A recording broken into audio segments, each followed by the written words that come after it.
বানাইছেননি? না ভাই বাংলাদেশ বলে তাহলে তো আর কি করবো? এই যে ঠান্ডার ভিতরে কত সুন্দর রুটি বানাইতেছেন। এই যে আমি মালিক বাইরে দিতেছি কত সুন্দর রুটি। এই যে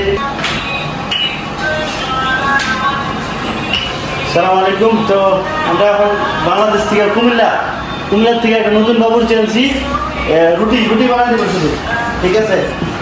তাদের বানাও, মাল দিতেছে তো মানুষ তো নাকি কাস্টমার করে দিচ্ছে, ঠিক আছে? কেমন তাদের বানাও। কি করবো ভাই, এত কাস্টমার এই তেমন জনের ভিতরে কাস্টমার না হলে তোমার বেতন দিতে কাস্টমারের যাতে কাস্টমার মন টন ভরে। যাক ভাই চেষ্টা করতেছি ভাই, মেশিন না তো ভাই, এই যে সব করতে শুরু করছি তো রুটি দিতে পারতেছি ভাই।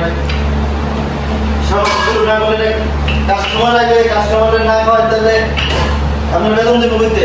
চেষ্টা করতেছি ভাই, বেতন কথা বাড়ান না কইলে বেতন বাড়াবো না, কাস্টমারের খাওয়া মন ভরে যাবে। আর বাংলাদেশে এই এসির দলে রুটি বানাইছেন নি? না ভাই বাংলাদেশ বলে তাহলে তো আর কি করবো? এই যে ঠান্ডার ভিতরে কত সুন্দর রুটি বানাইতেছেন। এই যে আমি মালিক বাইরে দিতেছি কত সুন্দর রুটি। এই যে আর কি করবেন বল? দেন দেন আজকা জুমারাত আমরা এখন রুটির পার্টি দিতেছি।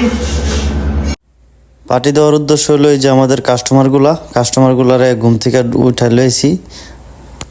ভাই আফজাল ভাই, তারপরে আমাদের বড় ভাই কামাল ভাই, হ্যাঁ এর ঘুম থেকে ডেকে লইছি রুটি খাওয়ার জন্য। আমরা সবাই একটা হাই দাই কিছু।